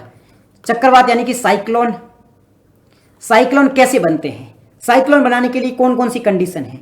साइक्लोन बनाने के लिए पहली कंडीशन है कि वहां पर तापमान ज्यादा होना चाहिए। साइक्लोन बनाने के लिए पहली कंडीशन ये है कि समंदर यानी कि समंदर का तापमान ज्यादा होना चाहिए। जब समुद्र का तापमान ज्यादा होगा तो वहां पे दबाव कम बनेगा, दबाव बनेगा कम तो जो हवाएं हैं वो ज्यादा दबाव से कम दबाव की ओर फास्ट से बहेगी। कैसे? तापमान डिसाइड करता है। हम बात कर रहे हैं जब भी मौसम आता है, जब मौसम की शुरुआत होती है तो जो चक्रवात होते हैं वो कम पड़ जाते हैं, उनकी स्पीड है वो कम पड़ जाती है। तो चक्रवात के दौरान, ये मौसम के दौरान चक्रवात की स्पीड कम क्यों पड़ती है, इसे अगर आपको समझना है तो सबसे पहले आपको जानना होगा कि चक्रवात बनते कैसे हैं। चक्रवात कैसे बनते हैं? चक्रवात बनाने के लिए क्या होता है, कुछ कंडीशन होती है। क्या कंडीशन होती है? पहली कंडीशन यह है कि इसमें समुंदर यानी कि सी जो होता है उसका तापमान ज्यादा होना जरूरी है। जब समुद्र का तापमान ज्यादा होगा, किसी की सी की जो सरफेस है वहां का तापमान ज्यादा होगा तो वहां पे क्या होगा, दाब कम होगा। जब ये दाब कम होगा तो आसपास के रीजन से पवन इधर की ओर फास्ट गति से बहेगी। ये जो यहाँ ये सी है, यहाँ का टेम्परेचर क्या है, ये कम है। टेम्परेचर क्या ज्यादा है, टेम्परेचर अगर ज्यादा है तो वहां पर प्रेशर है वो क्या है, प्रेशर है वो कम है। तो यहाँ का अगर प्रेशर कम है तो आसपास से जो भारी प्रेशर वाली जगह है वहां से हवा इसकी ओर बहनी स्टार्ट होगी। हवा फास्ट गति से बहेगी तो ये चक्रवात का रूप धारण कर लेगी। तो पहला हमने कारण देखा कि चक्रवात कैसे बनते हैं, तो तापमान ज्यादा होना जरूरी है। फिर दूसरा चीज ये भी जरूरी है कि ये जो है ना, ये धरती सरफेस है, ये ऊपर है, शोभ मंडल वगैरह है, तो ये जो पवन बह रही है ना, इसी दिशा में शोभ मंडल में जब पवन बहेगी तो ही जाके चक्रवात बन पाएगा। दोनों पवन है वो एक ही दिशा में, ये इस दिशा में बह रही, ये भी इसी दिशा में बह रही, तब जाके ही चक्रवात बन पाएगा। परंतु मौसम के दौरान क्या होता है, मौसम के दौरान समुद्र का तापमान ज्यादा नहीं बढ़ जाता है, नहीं पाता है, क्योंकि बारिश हो जाती है, इसकी वजह से वहां पर तापमान ज्यादा बढ़ नहीं पाता है। दूसरा है पवन है वो एक ही दिशा में नहीं बहती है, विपरीत दिशा में बहेगी। ये पवन यूं बहेगी, ये पवन यूं बहेगी, तो आपस में टकरा के जो चक्रवात होता है वो कमजोर पड़ जाता है। तो मौसम के दौरान चक्रवात इस वजह से नहीं बनता है कि जो चक्रवात बनने के लिए जो कंडीशन डेवलप होनी चाहिए वो कंडीशन ही नहीं बन पाती है। जब मौसम के लिए, जब चक्रवात के लिए कंडीशन नहीं बन पाएगी तो चक्रवात आने की संभावना भी बिल्कुल न के बराबर है। तो ये चीज आपको समझ में आ गई होगी, यहां तक आपको कोई दिक्कत नहीं होनी चाहिए। सारी चीजें क्लियर है, यहां तक क्लियर है। तो हमारा ये जो आर्टिकल है इसमें इसी के बारे में बात की गई थी। मैं एक बार आपको पेज वाइज समझा देता हूं, यहाँ पे क्या लिखा है, सारे पॉइंट आपको समझा दिए गए आसान तरीके से, ताकि आपको कोई भी दिक्कत न हो। सारे पॉइंट क्लियर है, थोड़ा बहुत ध्यान लगाओगे तो आपकी सारी पॉइंट याद भी हो जाएंगी। यहाँ पे लिख भी रखे हैं और पीडीएफ आप देख भी सकते हो। क्या लिख रखा है जैसे कि ये देखो, ये कौन कौन से प्रभाव पड़ते हैं। मानसून समय से पहले आया तो ये पॉजिटिव प्रभाव है, ये अपनी खेती कर सकते हैं, पानी भर जाएगा, हीट वेव है, जल संसाधन है, ये नेगेटिव प्रभाव है। तो ये दोनों चीजें हम देख चुके हैं। फिर हमने बात की थी मानसून का अर्थ क्या है, ये मौसम शब्द है, ये अरबी भाषा के शब्द से उत्पत्ति हुई है। इसके दो चरण होते हैं, पहला वेस्टर्न पश्चिमी मानसून जो पश्चिम से पवनें आ रही है, दूसरा होता है उत्तर पूर्व मानसून। देखो मैं ये भी समझा देता हूं आपको, क्या अभी कौन सा मानसून चल रहा है, ये उत्तर पश्चिम है। मतलब जब हम यहां से बैठते हैं, यहां से हम देखेंगे तो हमें ये कहां से दिखेगा, दक्षिण से आते हुए देखेंगे। तो पहला जो हमारा मौसम जो आता है, जहां पर पूरे भारत में बारिश होती है, वो किसके कारण होती है, वो दक्षिण पश्चिम के कारण होती है। पूरे भारत में जो बारिश होती है वो दक्षिण पश्चिम मौसम के कारण होती है, दक्षिण पश्चिम दिशा से जो भी पवन आ रही है उसके कारण होती है। सर्दियों के दिनों में क्या होता है, सर्दियों के दिनों में जो ये हवाएं होती है इससे आती है, उत्तर पूर्व से आती है। इसके कारण तमिलनाडु में बारिश होती है। कहाँ होती है, तमिलनाडु में। तो जो सर्दियों में बारिश होती है वो उत्तर पूर्व के कारण होती है, और जो गर्मियों में बारिश होती है वो कौन सी होती है, ये दक्षिण पश्चिम के कारण होती है। दक्षिण पश्चिम के कारण पूरे भारत में बारिश होती है, और सर्दियों में होती है वो केवल तमिलनाडु में बारिश होती है, आंध्र प्रदेश में बारिश होती है। तो ये पॉइंट आपको पता होना चाहिए। ठीक है, मानसून की उत्तरी सीमा के बारे में बात की, तो मानसून वापस कब जाता है इसके बारे में बात करेगी ये। तो ये पॉइंट आपको सारे मानसून के बारे में पता होने चाहिए, यहां तक कोई दिक्कत आपको नहीं होनी चाहिए। ये सारे पॉइंट हम डिस्कस कर चुके हैं, तो यहाँ पे आपको कोई कंफ्यूजन नहीं होगी। तो ये पूरा हमारा आर्टिकल था, इसके बारे में याद रहेगा, कोई कंफ्यूजन नहीं है, there is no problem. Okay, तो यहाँ पे ये प्रॉब्लम नहीं तो बढ़ते हैं। नेक्स्ट हमारा आर्टिकल है वो सरकार के द्वारा हाल ही के प्रमुख निर्यात संवर्धन उपायों के बारे में। क्या मतलब है इसका, इसका मतलब क्या हुआ कि सरकार ने क्या किया है, निर्यात का मतलब होता है एक्सपोर्ट बढ़ाने के लिए सरकार ने कुछ उपाय किए हैं, उसके बारे में ये आर्टिकल है। देखो इसको है ना सिंपल तरीके से समझने की कोशिश करो, ज़्यादा इसमें कुछ नहीं है। सरकार है ना वो चाहती है कि हमारा निर्यात का मतलब होता है एक्सपोर्ट। ये जो आर्टिकल है ये मेंस प्री दोनों में काम का है। मेंस में कहाँ है, मेंस में इसको ऐसे पूछा जा सकता है कि सरकार है वो एक्सपोर्ट को बढ़ाने के लिए क्या काम कर रही है, ऐसे क्वेश्चन पूछ सकती है। ठीक है, यूपीएससी ये क्वेश्चन पूछ सकती है कि जो रोड टेप स्कीम है वो क्या है, इस पर क्वेश्चन पूछा जा सकता है।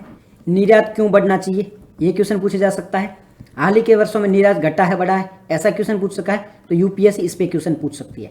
प्रीलिम में भी क्वेश्चन डायरेक्ट पूछे जाने की संभावना इस पर है। तो ठीक है, तो बात करते हैं सरकार द्वारा निर्यात संवर्धन उपायों के बारे में, कि सरकार ने निर्यात को बढ़ाने के लिए कौन कौन से उपाय किए हैं, एक्सपोर्ट बढ़ाने के लिए कौन कौन से उपाय किए हैं। पहली बात तो आप समझो एक्सपोर्ट होता क्या है। भारत की चीज़ें जब बाहर किसी दूसरे देश में भेजी जाती है, हमारे देश की चीज़ है वो किसी दूसरे देश में भेजी जाती है तो उसे एक्सपोर्ट कहा जाता है। मान लीजिए हमारा यहाँ पे, मान लीजिए मैं ये पेन बना रहा हूँ, ये पेन अमेरिका भेज रहा हूँ, तो ये क्या होगा, ये एक्सपोर्ट होगा, मैं अमेरिका बेच रहा हूँ। इंपोर्ट, अगर मैं अमेरिका से कोई चीज़ खरीदता तो वो इंपोर्ट होता, पर अमेरिका बेच रहा हूँ इसका मतलब एक्सपोर्ट होगा। एक्सपोर्ट होगा तो अमेरिका से डॉलर कहाँ आएगा, भारत में आएगा। भारत को फायदा ही कि बाहर के देशों के पैसे हमारे पास में आएंगे, हमारे यहाँ पे रोजगार जनरेट होंगे, हमारे यहाँ इकोनॉमी बढ़ेगी। तो एक्सपोर्ट होते हैं वो बहुत ज़्यादा फायदेमंद होते हैं, इम्पोर्ट होते हैं वो नुकसानदायक होते हैं, एक्सपोर्ट होते हैं वो हमेशा फायदेमंद होते हैं। तो सरकार भी एक्सपोर्ट बढ़ाना चाहती है, इसके लिए सरकार है वो समय समय पर प्रयास करती रहती है। तो हम बात करेंगे सरकार ने एक्सपोर्ट बढ़ाने के लिए अभी क्या क्या प्रयास किए हैं, इसके बारे में बात कर लेते हैं। तो इसके बारे में अगर बात करें तो सरकार ने एक्सपोर्ट के लिए क्या क्या प्रयास किए, इसके लिए पहले आपको कुछ डेटा बता देता हूँ। कुछ डेटा के माध्यम से जानो कि भारत का अभी का एक्सपोर्ट क्या है।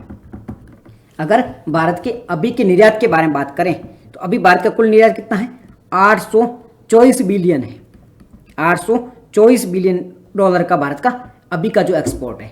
अब आपको एग्जैक्ट नंबर याद नहीं रखना है, अगर आपको मेंस में कहीं लिखना हो कि भारत का एक्सपोर्ट कितना है तो आप एक रफ एस्टीमेट आइडिया दे सकते हो कि भारत का जो एक्सपोर्ट है वो इतने के आसपास में है। मतलब आपको एक एस्टिमेटेड आंकड़ा बताना है, एक्चुअली ट्रू आंकड़ा नहीं बताना भाई कि नहीं इतने परसेंट हमें याद होना चाहिए 824 पॉइंट, ऐसा कुछ नहीं है। आपको नॉर्मल आइडिया होना चाहिए कि भारत का एक्सपोर्ट है वो इतने के आसपास है। ठीक है, तो आप रैंडम ऐसे आइडिया लगा सकते हो कि भारत का जो एक्सपोर्ट है वो 800 बिलियन से भी अधिक है। वर्तमान समय की बात करें 2024-25 में तो ये 6% से इसकी ग्रोथ हुई है कि वर्तमान समय में भारत का एक्सपोर्ट है वो बढ़ता जा रहा है। अभी क्यों बढ़ रहा है, इसके लिए तो देखो अलग अलग रीज़न है। एक तो ये है कि हम जो चीज़ें हैं वो काफ़ी सस्ती बनाने लग गए हैं। ठीक है, हम काफ़ी अच्छी अच्छी चीज़ें भी बनाने लगे, जैसे कि आईफोन हमारे यहाँ पे प्रोड्यूस होने लग गया है, असेंबल भारत में होने लग गया है। भारत के जो हथियार वगैरह है उनका भी एक्सपोर्ट होने लग गया है, और भी कई सारी चीज़ें मसाले वगैरह उनका भी एक्सपोर्ट होता है। तो एक्सपोर्ट कई वजह से भारत का बढ़ता जा रहा है। ठीक है, अब हम बात करते हैं कि गवर्नमेंट ने कौन कौन से प्रयास किए हैं एक्सपोर्ट को बढ़ाने के लिए। तो गवर्नमेंट एक स्कीम लेके आई थी, रोड टेप। स्कीम का नाम क्या था, नाम आपको याद रखना, रोड टेप। रोड टेप, इसकी फुल फॉर्म भी याद रखना। फुल फॉर्म क्या है, यूपीएससी कई बार के फुल फॉर्म पूछ लेती है, हर किसी की याद नहीं रखना, बट कुछ स्पेसिफिक हो उसकी फुल फॉर्म आपको पता होनी चाहिए। कोई स्पेसिफिक इंफॉर्मेशन हो उसकी फुल फॉर्म आपको पता होनी चाहिए। तो बात करें रोड टेप की फुल फॉर्म क्या है, तो रोड टेप की फुल फॉर्म है रेमिशन of duties, रेमिशन of duties and taxes on export product. क्या फुल फॉर्म है, रेमिशन of duties. रेमिशन of duties, duties मतलब होता है जो टैक्स वगैरह लगाया जाता है ना, कोई चीज़ यहाँ से एक जगह से दूसरी जगह भेजी जाती है तो उस पर टैक्स लगाया जाता है। जब वो टैक्स लगाया जाता है उसे क्या कहा जाता है, उसे ड्यूटीज कहा जाता है। मान लीजिए मैं मेरे यहाँ पे फ़ोन बना के दुबई भेज रहा हूँ, अगर मैं दुबई भेज रहा हूँ तो उस पर क्या लगेगी, ड्यूटीज लगेगी, मतलब एक प्रकार का वहाँ पे टैक्स लग रहा है और इस टैक्स को ही ड्यूटीज कहा जाता है। याद रहेगा ये बात, ठीक है जी। तो इसका नाम क्या है, रेमिशन of duties tax on export product. मतलब यहाँ पे बात की जा रही है कि एक्सपोर्ट जो प्रोडक्ट पे ड्यूटीज लगाई जाती है, जो टैक्स लगाया जाता है उस पर रेमिशन मतलब छूट दी जानी चाहिए। जो प्रोडक्ट होते हैं, जो भी वस्तुएं होती हैं उनको हम एक्सपोर्ट करते हैं, अगर उस पर कोई ड्यूटीज लग रही है, उस पर कोई टैक्स लग रहा है, उससे छूट देने के लिए ये स्कीम चलाई जा रही है। तो स्कीम का नाम क्या है, रोड टेप स्कीम। स्कीम का नाम क्या है, रोड टेप। नाम याद रखना, रोड टेप। ठीक है, फुल फॉर्म याद रखना, रेमिशन on duties on taxes export product, ये चीज याद रहेगी। अब आप एक चीज याद रखना, इसकी शुरुआत कब हुई थी, रोड टेप स्कीम की शुरुआत हुई थी 2021 में। दरअसल क्या होता है, WTO वर्ल्ड ट्रेड ऑर्गेनाइजेशन, ये वर्ल्ड ट्रेड ऑर्गेनाइजेशन है ना, ये जो व्यापार होता है उसको डिसाइड करता है कि व्यापार किस प्रकार से फ्रीली होना चाहिए। कोई देश है किसी वस्तु पर टैक्स लगा रहा है कि नहीं लगा रहा है, तो WTO इसके खिलाफ है। WTO चाहता है कि विभिन्न देशों के मध्य, जैसे अमेरिका भारत के मध्य, भारत चाइना के मध्य, इन देशों के मध्य जो व्यापार होता है वो फ्री होना चाहिए, फ्री ट्रेड होना चाहिए। फ्री ट्रेड का मतलब है कि कोई पैसे न लगे, कोई टैक्स न लगे। इसके माध्यम से अगर फ्री ट्रेड होगा तो एक देश दूसरे देश के साथ में आसानी से व्यापार होगा और इससे पूरे विश्व को फायदा मिलेगा। इसलिए WTO फ्री ट्रेड को प्रमोट करने की काम करता है। WTO चाहता है कि पूरे विश्व में है वो फ्री ट्रेड हो। परंतु क्या होता है, अलग अलग देश होते हैं, वो अलग अलग माध्यम से इसकी जो टर्म्स एंड कंडीशन होते हैं उसे ब्रीच करते हैं। 2021 से पहले भारत ने क्या किया था, भारत है वो रोड टेप की जगह पहले दूसरी स्कीम लेके चलती थी। उस स्कीम में क्या होता था कि यहाँ से कोई वस्तु है वो दूसरे देश में भेजनी है। एग्जाम्पल के लिए मान लो हमारे यहाँ पे एक कार बन रही है, ठीक है, एक कार बन, आईफोन मान लो, ये आईफोन बन रहा है। आईफोन भारत में कितने में तैयार हो रहा है? भारत में मान लो कि 40,000 में आईफोन बन के तैयार हो रहा है। अब इस आईफोन को भारत को बेचना है अमेरिका में। कहाँ भेजना है? यूएस में भेजना है। अब यूएस में भेजना है, अगर यूएस में ही ये आईफोन बनाना कितने का बनेगा? 1,00,000 रुपए का बनेगा। कितने का बनेगा? 1,00,000 बनेगा। भारत में कितने का बन रहा है? 40,000 का बन रहा है। भारत सरकार क्या करेगी, इस पे जो कुछ अगर एक्सपोर्ट करना है तो कुछ टैक्स लगेगा, पर भारत सरकार क्या करती थी, कुछ सब्सिडीज दे देती थी। आईफोन बनाने के पीछे सब्सिडी देती थी कि भाई आपके जो लाइट पे खर्चा आता है उस पर सब्सिडीज दे देंगे, हम जमीन लेने के लिए आपको सब्सिडी दे देंगे, ऐसे अलग अलग प्रकार की सब्सिडीज देती थी। अब सब्सिडी देने से क्या होता था, जो आईफोन का भाव 40,000 था ये गिर के 30,000 आ जाता था। वैसे आईफोन के भाव 40,000 थे, पर भारत सरकार ने अलग अलग सब्सिडीज दी, सब्सिडी देकर इसका भाव है और भी कम हो गए। अभी सब्सिडी देकर इसके जो भाव कम होंगे, अब जब ये अमेरिका में जाएगा, अब यही अमेरिका में जब आईफोन 30,000 का जाएगा तो अमेरिका वाले क्या कहेंगे, ₹1,00,000 का अमेरिका में ये फोन ₹1,00,000 का मिल रहा है, ठीक है, और भारत का ये फोन अमेरिका में 30,000 में मिल रहे हैं, तो अमेरिका के लोग ये 30,000 वाला लेंगे या फिर 1,00,000 वाला लेंगे? तो अमेरिका के लोग है ये 30,000 वाला फोन लेंगे, क्योंकि उनको फायदा हो रहा है। तो अमेरिका, भारत है वो इस सरकार की काम करता था। अलग अलग देश जैसे चाइना भी यही काम करते थे, और भी देश इस प्रकार के काम करते थे। तो WTO ने कहा कि आप भाई जो कर रहे हो ना, ये जो फ्री ट्रेड है उसको वायलेशन कर रहे हो। वायलेशन मतलब आप सब्सिडीज दे रहे हो, तो आपका वहां का प्रोडक्ट है वो सस्ता हो जाएगा। अगर आपका प्रोडक्ट सस्ता होगा तो भी दूसरे देश है वो आपका ही प्रोडक्ट खरीदेंगे, तो इससे आपका एक्सपोर्ट बढ़ेगा, दूसरे देशों का जो एक्सपोर्ट है वो कम हो जाएगा। ये दूसरे देशों को नुकसान करता है, इसलिए WTO में इसका विरोध किया गया।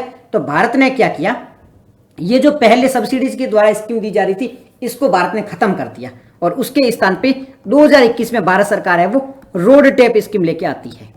अब इस रोड टैप स्कीम में क्या होता है, रोड टैप स्कीम में ये होता है कि कोई भी वस्तु मान लो जैसे कि यही आईफोन था, इसको पहले हम सब्सिडी देके 30,000 का बना रहे थे, बट भारत सरकार अब सब्सिडी नहीं देगी।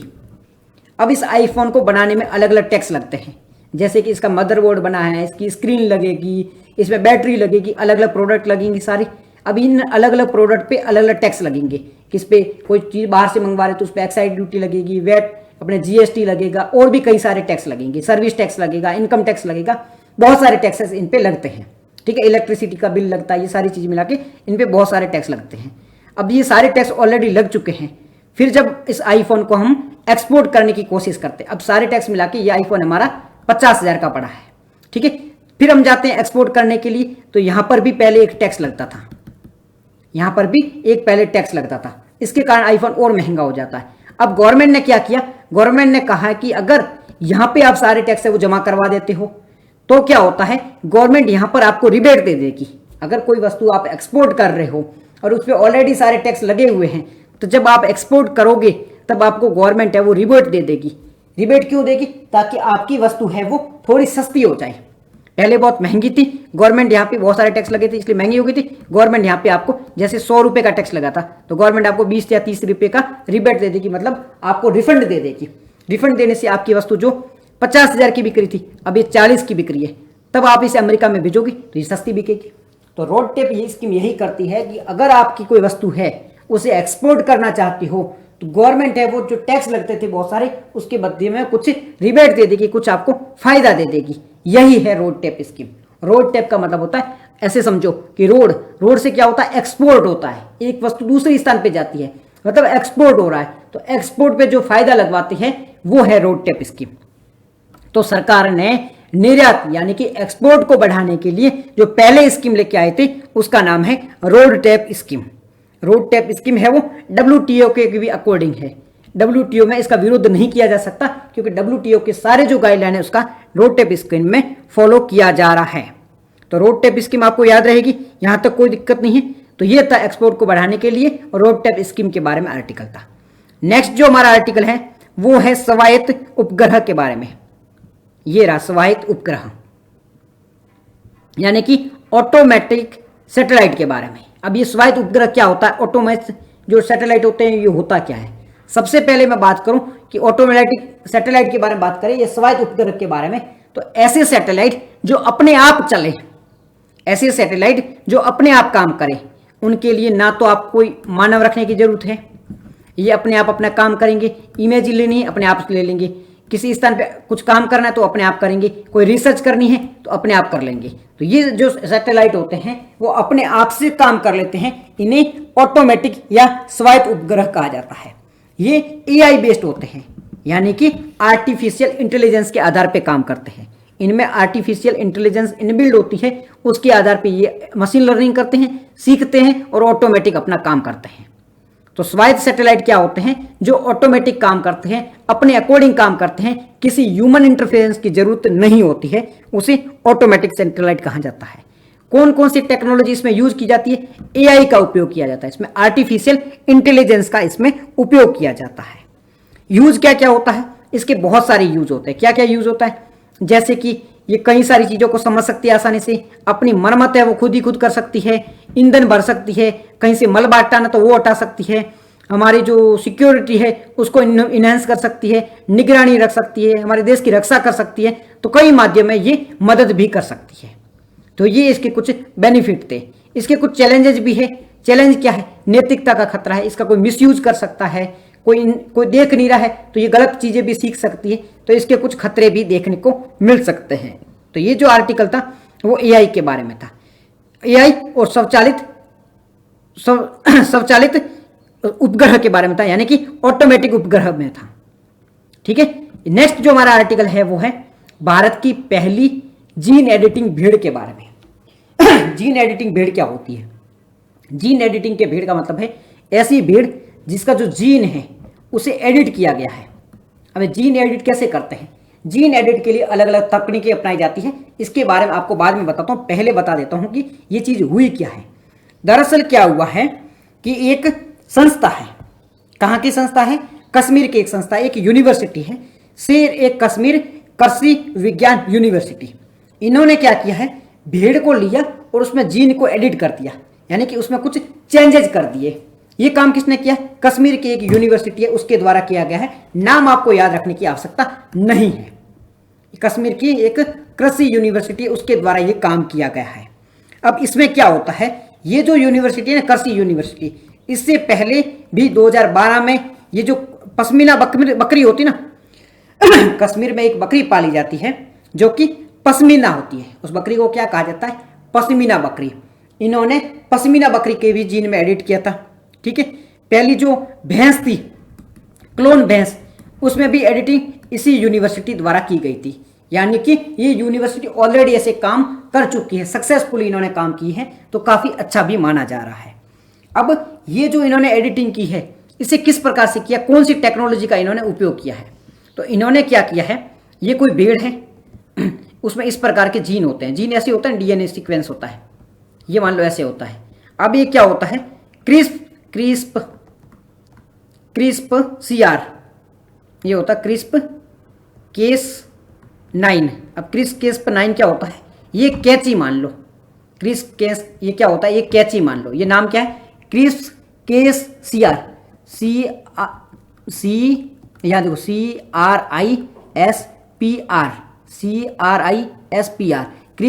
CRISPR, crisp case 9। ये क्या है? ये एक कैची है। क्रिस्प केस 9 क्या है? एक कैची है। कैची क्या करेगी? यहाँ पे इसको एडिट करना है तो इसको काटने में मदद करती है। तो ये जो जीन एडिटिंग होती है ये क्रिस्प केस 9 टेक्नोलॉजी का उपयोग करके की जाती है। जीन एडिटिंग है वो कौन सी तकनीक का उपयोग करके किया जाता है? तो क्रिस्पर केस 9 तकनीक का उपयोग करके जीन एडिटिंग है वो की जाती है। ये पॉइंट याद रहेगा। अब इसमें किसको चेंजेस किया गया है? तो यहाँ पर एक माइथोसोनिन जीन था, माइथोसनिन नामक एक जीन था, उसे एडिटिंग किया गया है। ये जो जीन था ना, ये मांसपेशियों के लिए रिस्पॉन्सिबल था, इसको एडिट किया गया है।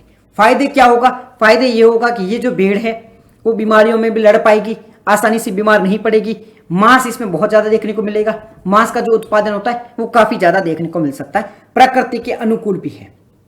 ये चीज आप याद रखना। अब जीन एडिटिंग क्या होता है? जीन एडिटिंग होता क्या है? जीन एडिटिंग दरअसल क्या होता है कि जो जीव होते हैं उनमें अलग अलग डीएनए पाया जाता है। हर एक जीन में, हर एक जीव में अलग अलग डीएनए पाए जाते हैं। अब ये जो अलग अलग डीएनए होते हैं, इनमें जीन का ऐसे सीक्वेंस होता है। ये जो जीन का सीक्वेंस है ये तय करता है कि जो भी जानवर है, चाहे पशु है, पक्षी है, इंसान है, ये कैसा बनेगा, कैसा व्यवहार करेगा, उसकी ग्रोथ कैसी होगी, उसका माइंड कैसे होता, वो सब इसके द्वारा डिसाइड किया जाता है। तो अब जीन एडिटिंग में क्या किया जाता है, इसका जो जीन होता है उसको यहाँ से या तो कट कर दिया जाता है, या कोई नया जीन है यहाँ पे लगा दिया जाता है, मतलब उसके जीन में परिवर्तन किया जाता है। जीन में परिवर्तन करने से क्या होता है, उसमें जो भी कमियां होती है उसको दूर किया जाता है। तो जीन एडिटिंग एक तकनीकी है, इसके माध्यम से इंसान का हो या कोई जानवर का हो, पशु पक्षी का हो, उसके जीन में एडिट की जाती है, जीन में परिवर्तन किया जाता है। या तो जीन को हटाया जाता है, नया जीन जोड़ा जाता है, या फिर उसे कट कर दिया जाता है। तो इसे जीन एडिटिंग कहा जाता है। इसके लिए CRISPR-Cas9 तकनीक का उपयोग किया जाता है, जिसके बारे में हमने बात की थी अभी। CRISPR-Cas9 तकनीकी है, इसका उपयोग किया जाता है जीन को एडिट करने के लिए। CRISPR-Cas9 क्या होता है, ये एक प्रोटीन है, ये एक RNA और प्रोटीन है, इसके माध्यम से ये सारी चीजें की जाती है। फायदे क्या होता है, मॉडलिंग होती है, और भी कई सारी चीजें हो सकती है, कोई आनुवांशिक बीमारी है उसे ठीक किया जा सकता है। तो जीन एडिटिंग के कई सारे लाभ भी देखने को मिलते हैं। ये देखो CRISPR टेक्नोलॉजी के बारे में बात की गई है, और यहाँ पे बात की गई थी किस प्रकार से इसे किया जाता है, क्या इसके फायदे हैं, ये सारी चीजें हमें देखने को मिलती है। नेक्स्ट आर्टिकल ये डुगोंग के बारे में है। डुगोंग के बारे में ऑलरेडी हमने चर्चा की थी। डुगोंग क्या है, एक समुद्री गाय है, ठीक है, उसके बारे में बात की। अभी इसकी संख्या कम हो गई है, और इसका डे भी सेलिब्रेट किया गया था 28 मई को, इस वजह से इसे चर्चा में है। 200 इसकी संख्या बची है। समुद्री गाय है, ठीक है, स्तनधारी है एक प्रकार का। कम पानी में, जहाँ पे ये जो तटों के आसपास का जो पानी होता है ना, गहरा कम होता है, वहां पर ये पाया जाता है। क्या खाता है, पूर्णतः ये समुद्री होती है, शाकाहारी होती है, समुद्र में पाई जाती है और पूरी तरह से शाकाहारी होती है, ठीक है। इसलिए इसे फार्मर भी कहा जाता है, फार्मर ऑफ द सी भी इसे कहा जाता है। इनकी प्रजनन की गति काफी धीमी होती है, 17 वर्ष इनकी आयु होती है। कहाँ पाई जाती है, अंडमान निकोबार है, मन्नार की खाड़ी है, कच्छ की खाड़ी है, पाक खाड़ी है, वहां पर ये पाई जाती है। सी ग्रासेस को खाती है। क्या क्या खतरे हैं, ये सारे इसके खतरे हैं, इसके बारे में ऑलरेडी हम कल डिस्कस कर चुके हैं। IUCN की वनरेबल कैटेगरी के अंतर्गत आते हैं। हमारा जो वन्यजीव संरक्षण अधिनियम है उसके अनुसूची 1 में आता है, साइट्स की परिशिष्ट 1 में आता है। तो ये इंफॉर्मेशन आपको इसके बारे में पता होनी चाहिए। नेक्स्ट है AMCA लड़ाकू जेट परियोजना के बारे में है। दरअसल हमारे भारत और पाकिस्तान के बीच में अभी युद्ध हुआ था ना, इसके बाद में हमें पता चला कि हमारे पास में 5G मतलब 5G जो जनरेशन है ना, 5वीं पीढ़ी है, उसके फाइटर जेट होने जरूरी है। अमेरिका के पास में 5वीं पीढ़ी के है, चाइना के पास में, रसिया के पास में, भारत के पास में 4थी पीढ़ी के जेट है, 5वीं पीढ़ी के नहीं है। ये जो हमारे पास में राफेल वगैरह है ये 4थी पीढ़ी के, 5वीं पीढ़ी के पास में ये है तो सही, लेकिन इतने एडवांस नहीं है जो हमें चाहिए। तो हमें 5वीं पीढ़ी के लड़ाकू जेट बनाने के लिए, फाइटर प्लेन बनाने के लिए अभी इस योजना को रक्षा मंत्री के द्वारा मंजूरी दे दी गई है। रक्षा मंत्री ने कहा है कि हमें जल्द से जल्द है वो 5वीं पीढ़ी के फाइटर जेट बनाना है, इसको मंजूरी दे दी गई है। अब ये 5वीं पीढ़ी के होंगे और ये खुद से बनाए जा रहे हैं, मतलब ये स्वदेशी है। कौन कौन बना रहा है, इसे बनाने के लिए DRDO और जो कुछ प्राइवेट कंपनियां हैं वो इसको मिलकर बना रही है। मतलब है पब्लिक प्राइवेट पार्टनरशिप के तहत इसे बनाया जा रहा है। कौन कौन सी इसमें विशेषताएं होगी, इसमें स्टील्थ तकनीकी होगी। स्टील्थ तकनीकी क्या होती है, ये जो फाइटर प्लान होता है इसको इस प्रकार से डिसाइड किया जाता है, एक तो इसकी स्पीड ज़्यादा होती है, और इसमें इस प्रकार से जो फ्रेम वगैरह लगाई जाती है, बॉडी लगाई जाती है, हार्डवेयर लगाया जाता है कि कोई भी रेडार है इनको पकड़ नहीं पाता है। एक तो इनकी स्पीड फास्ट होती है, कोई रेडार इनको कैप्चर भी नहीं कर पाता है। ये इनकी खास बात देखने को मिलती है। विशेषता क्या है, स्वदेशी जो है, स्वदेशी रूप से बनाई जा रही है। हमारा जो डिफेंस के लिए एक्सपोर्ट है उसको बढ़ाएगा, हमारे डिफेंस को मजबूत करेगा, इसमें भी काफ़ी ज़्यादा मदद देखने को मिल सकती है। तो ये AMC लड़ाकू फाइटर जेट के बारे में था। नेक्स्ट है सुमी क्षेत्र के बारे में। इसकी इंफॉर्मेशन इतनी होनी चाहिए कि रसिया ने यूक्रेन का जो सुमी क्षेत्र है उस पर कब्जा कर लिया है। तो अगर प्रीलिम में क्वेश्चन आए सुमी क्षेत्र कहाँ पर है, सुमी रीजन कहाँ पर है, तो ये कहाँ पर है, यूक्रेन में है। कहाँ पर है, ये यूक्रेन में है। ये नोवोसेक है, बाल्सिविका है, ये जुरावा का है, ये सारे कहाँ पर है, यूक्रेन में, पूर्वोत्तर यूक्रेन में है। तो बस इतनी इंफॉर्मेशन आपको पता होनी चाहिए जिस पे रूस ने कब्जा कर लिया है। नेक्स्ट है इंटरपोल के सिल्वर नोटिस के बारे में है। अभी क्यों चर्चा में है, अभी क्या हुआ, CBI ने 2 भगोड़े थे उनके खिलाफ इंटरपोल का जो सिल्वर नोटिस है वो जारी कर दिया है। ये भगोड़े कौन थे, ये भगोड़े कौन थे, ये इसके बारे में आपको जानकारी याद रखने की जरूरी नहीं है। फ्रांस के जो राजदूत थे ना, फ्रांस की जो एम्बेसी है उसमें कोई अधिकारी थे, उन्होंने कुछ घपला कर लिया था और भाग गए थे, इनके खिलाफ सिल्वर नोटिस जारी किया है। अब ये सिल्वर नोटिस क्या होता है, सिल्वर नोटिस को किसके द्वारा, इंटरपोल के द्वारा जारी किया जाता है। इंटरपोल क्या है, ये एक इंटरनेशनल पुलिस है, इसमें अलग अलग देशों की जो पुलिस है वो सहयोग करती है और ये एक इंटरनेशनल पुलिस है। और जो सिल्वर नोटिस है वो इसी के द्वारा जारी किया जाता है, अलग अलग कलर के नोटिस जारी करते हैं, ठीक है। ये सिल्वर नोटिस भी एक प्रकार का अभी नया जारी किया, पहले तो रेड नोटिस होता था, ठीक है, लेकिन अभी ये सिल्वर नोटिस भी जारी करने जाने लग गए। इसका उद्देश्य क्या है, इसका उद्देश्य यही है कि कोई व्यक्ति है वो अगर सिविल क्राइम करता है, मतलब कि संपत्ति को हर्जाना करता है, कोई ऐसी फर्जीवाड़ा करके चला जाता है, किसी के पैसे खाकर भाग जाता है बड़े लेवल पर, तो उनके खिलाफ सिल्वर नोटिस है वो जारी किया जाता है। भ्रष्टाचार को रोकने के लिए, नशीले पदार्थों की तस्करी रोकने के लिए ये सिल्वर नोटिस है वो जारी किया जाता है।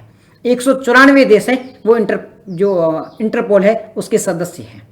ये इन्फॉर्मेशन आपको पता होनी चाहिए इंटरपोल के बारे में।